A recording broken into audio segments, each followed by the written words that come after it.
Servus, Glück auf und herzlich willkommen zum weiteren kleinen FC Bayern Talk. Ja, ist gerade Winterpause, gibt eigentlich nicht viel zu sagen. Außer dass jetzt der Transfer von, wie heißt die Pfeife?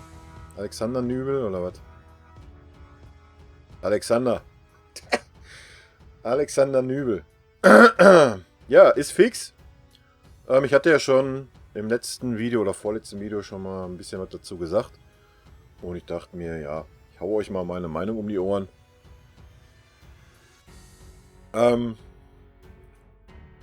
Ja. Ich meine, klar, für umsonst, oder in Anführungsstrichen umsonst, so Vertrag auslaufen, da geht ja eh immer ein bisschen Handgeld über die Theke. Gerade wahrscheinlich auch noch von Spielerberater und hast du nicht gesehen. Also umsonst ist immer so eine Sache. Aber klar, wahrscheinlich billiger, als wenn du einen Torwart kaufst, der irgendwie noch 3 Jahre Vertrag hat. Keine Frage. Allerdings stelle ich mir die Frage, erstmal erst 23, ist natürlich eigentlich das perfekte Alter. Allerdings ist es auch nur das perfekte Alter, wenn man ihn holt, damit er spielt. Das ist natürlich nicht gegeben. Und da stelle ich mir die Frage, warum verpflichten wir ihn überhaupt? Ich denke, der Sven Ulreich, hat es super gemacht, wenn der Neuer mal verletzt war.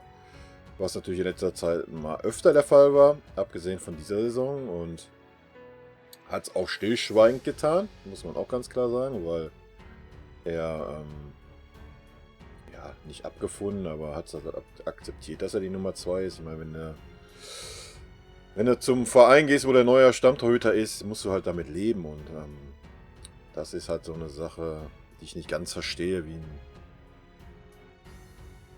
ein Torwart mit 23 ja, zum FC Bayern geht und sich dann hinter Neuer setzen möchte, freiwillig. Vor allem da beim Neuer immer noch eine Vertragsverlängerung im Raum steht bis 2023 und ja, soll sich dann der Nübel 3 Jahre auf die Bank setzen und dann soll er Stammtorhüter werden, das klappt halt einfach auch nicht. Das muss man auch so sagen und ich glaube kaum, dass er sagt, yo, Leute, da ich hier keine Spielpraxis kriege, gehe ich in die zweite Mannschaft, in die dritte Liga. Das kann ich mir jetzt einfach auch nicht vorstellen. Von daher, ja, sehr, sehr skeptisch bin ich da bei dieser ganzen Geschichte. Ich verstehe den Transfer nicht wirklich, ja.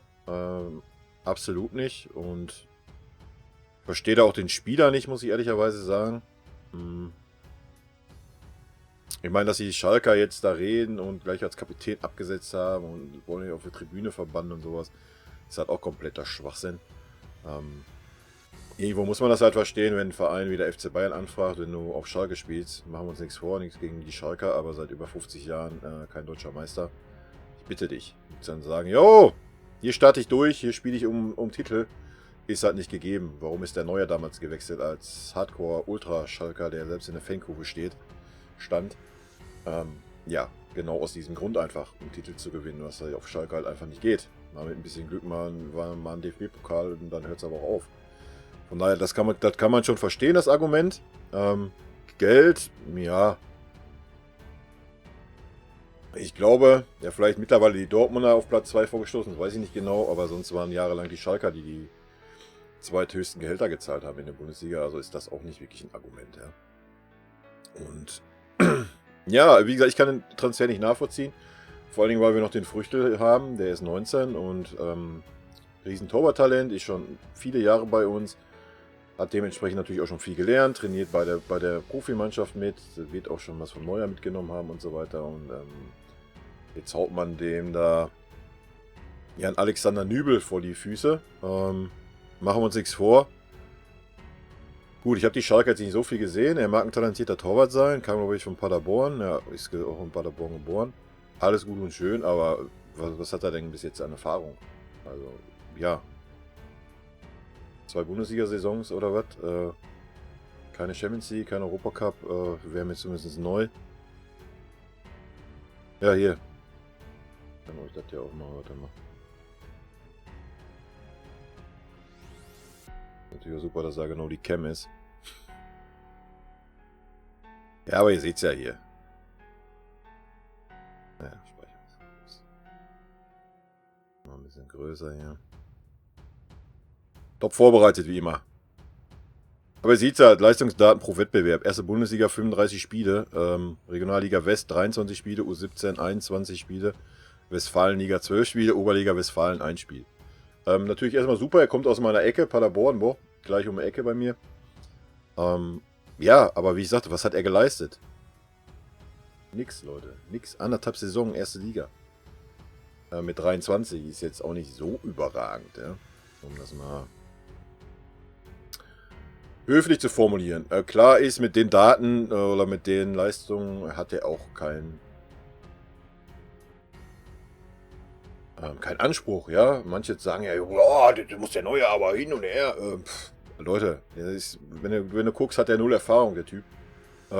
Da ist auch nicht mehr drin wie Nummer 2. Ich glaube auch nicht, dass wir irgendwie gesagt haben, yo, du wirst hier als super Manuel-Nachfolger aufgebaut, weil, wie ich schon sagte, Torhüter. Guckt euch Buffon an, habe ich in dem letzten Video auch gesagt. Der Neue ist jetzt 33. Warte mal eben. Ja, gut, ist bald 34 im Ende März. Aber ein Torwart kann auch bis 40 spielen.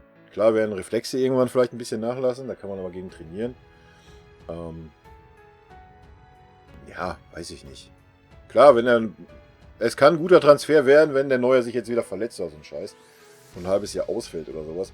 Aber wie gesagt, da hätten wir einen Ulreich gehabt, der halt einfach Erfahrung hat. Jetzt stellt euch mal vor, keine Ahnung, der Neuer fällt aus, das ist Champions League Halbfinale.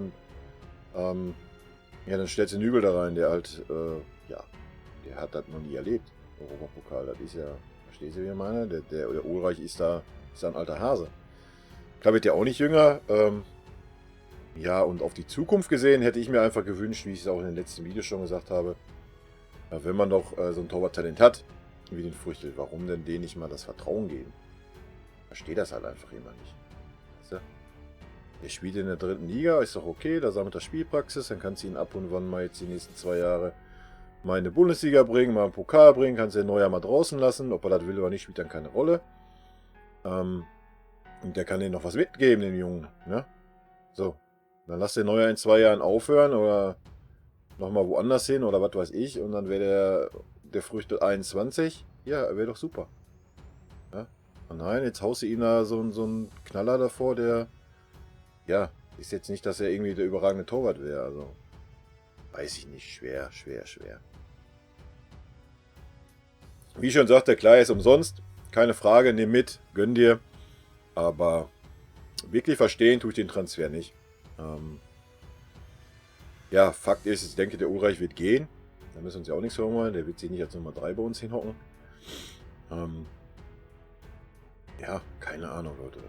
Könnt ihr mir gerne mal eure Meinung dazu schreiben. Also ich halte den Transfer für sinnfrei. Ich verstehe den Spieler auch nicht. Ja, nicht. Ein bisschen klar kannst du es verstehen, wenn der FC Bayern ruft, dann gehst du zum FC Bayern, ja. Auch wenn vielleicht ein Neuer davor hast. Aber ich denke, er muss sich auch klar sein, dass er keine Ansprüche stellen kann. Schalke war ja jetzt Stammspieler, war Kapitän.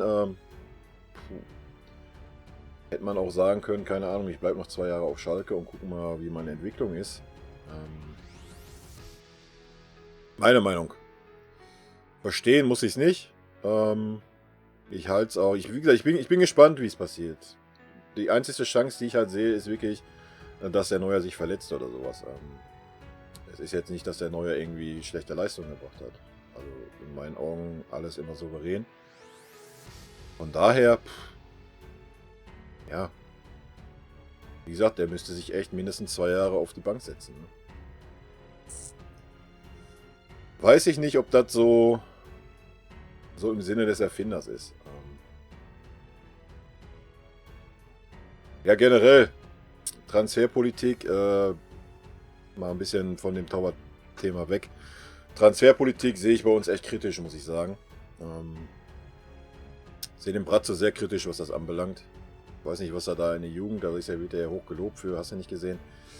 Aber Kaderplanung, Leute, sehe ich echt schwierig. Echt schwierig. Allein das mit dem Werner sehe ich sehr schwierig. Klar tut ihm das Jahr in Leipzig gut, ihm will noch 2 Jahre in Leipzig gut tun, aber wo wäre das Problem gewesen? Hätte sie ihn halt einfach gekauft, hätte gesagt, hier, komm hier, Leipzig, wir leihen euch den Werner noch 1 oder 1,5 oder 2 Jahre aus. Wäre gar kein Problem gewesen. Haben wir nicht getan. Ich weiß nicht, ob er eine Klausel im Vertrag hat. Wird ja so unter vorgehaltener Hand gesagt. Ja, habe ich nicht verstanden. Definitiv nicht. Ich habe aber auch vorher schon nicht verstanden. Ich habe schon gesagt, man sollte den Werner holen, wo er noch in Stuttgart war. Hätte man halt auch kaufen können und verleihen können. Ich meine, das hat damals beim Lahm geklappt, das hat beim Alaba geklappt. Ich weiß nicht, warum wir diese Möglichkeiten nicht nutzen. Ja? Also jeder große Verein nutzt das. Guckt euch Chelsea an, generell alle englischen, selbst Barca und Real, guckt euch an, wie viel die verleihen, 20 Spieler die Saison oder sowas. Ich weiß nicht, warum wir da nicht so, ja, zumindest die vielversprechendsten Talente einfach mal verleihen. Ja? Oder warum sucht man sich nicht einen Club aus der zweiten Liga, mit dem man eine Kooperation schließt? Das sind alles so Sachen, die ich nicht wirklich verstehe. Klar will man in den eigenen Reihen was entwickeln. Klar, jetzt sind wir wieder in der dritten Liga mit der zweiten Mannschaft. Da geht ein bisschen was.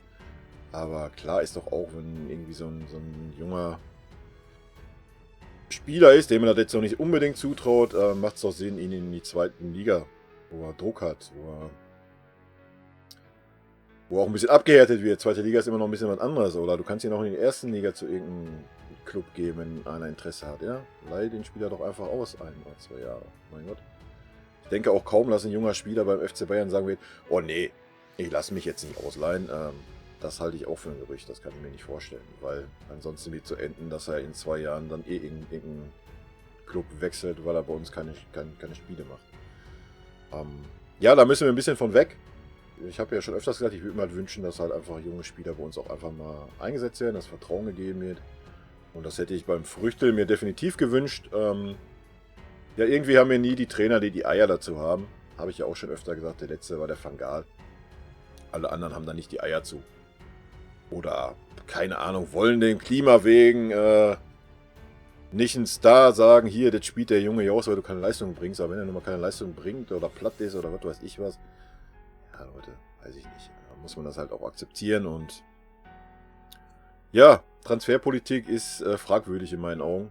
Muss man einfach so sagen. Hernandez war schon ein super Risiko mit seiner Verletzung da für 80 Mille oder 85 Mille. Ja, ich bin gespannt. Wie es da weitergeht in der Winterpause. Bin ich sehr gespannt. Und wie gesagt, den Nübel-Transfer verstehe ich nicht. Es kann sein, dass es sich rentiert. Trotz allem für nötig halte ich ihn definitiv nicht. Wie gesagt, selbst wenn der Neuer sich verletzt hat, hättest du noch einen Ulreich gehabt. Wir haben 2 gute Torhüter in der dritten Mannschaft. Wie gesagt, der Früchte-Talent, dahinter haben wir noch den Hofmann. Wäre alles gar kein Problem gewesen. Und ja, keine Ahnung. Ich weiß auch nicht, wie man da mit ihm gesprochen hat oder was. Ich verstehe den Transfer halt einfach nicht. Fertig aus. Weil, ja, ich habe euch gerade die Leistungsdaten gesagt, der Typ hat halt einfach keine Erfahrung. Und mit den Leistungsdaten, ich bitte dich, mit 23 kannst du auch keinerlei Ansprüche stellen, schon gar nicht gegen Neuer. Deswegen, der Neuer wurde ja auch gefragt, was soll der Neuer denn sagen? Das ist eine Wurst. Soll der Neuer sagen, oh, da habe ich jetzt aber Angst oder was? Junge, der hat eine Erfahrung von 35 Bundesligaspielen. Ja, super. Super. Mega. Da zittert der Neuer vor Angst. Ja, keine Ahnung. Ich halte den Transfer für völlig sinnfrei. Ich mag mich täuschen in der Zukunft. Wir werden es sehen. Meine Prognose ist, ja, er wird wahrscheinlich, ja, je nachdem, was er für ein Typ ist. Entweder wird er entnervt nach 2 Jahren sich wieder verpissen, weil der Neuer dann mit 36 sagt, ach, wisst ihr was? Bring doch so eine Top-Leistung, ich habe noch Bock, ich mache noch 2 Jahre. Weißt du? Ja. Aber generell zu sagen, halt so von der Einstellung her, yo, ich gehe zum FC Bayern, hock mich 2 Jahre auf die Bank als so junger Spieler, halte ich halt echt für schwierig. Weiß ich nicht. Kann es auf der einen Seite, wie ich ja schon sagte, verstehen, weil es ist nun mal der FC Bayern und Titel ist Titel in deiner Sammlung, aber einen Titel mit 0 Einsatzminuten zu holen, ob das dann so das einen stolz macht oder was, keine Ahnung. Keine Ahnung. Sehr fragwürdig, die ganze Story auf jeden Fall. Aber gut, so ist es, ja. Dass die Schalker da ein bisschen angepisst sind, die Schalker Fans, klar, kann ich auch verstehen, die waren schon beim Neujahr nicht gerade glücklich, ja. Aber da waren wir selber auch nicht glücklich. Und ja. Jetzt nimmst du wieder den Torwart weg. Er ist also schon wieder Kapitän. Ich denke aber auch, der wird in der Rückrunde wahrscheinlich kein Spiel mehr machen. Der wird jetzt auch ein halbes Jahr erstmal auf Schalke auf der Bank sitzen. Müssen wir auch nichts vormachen.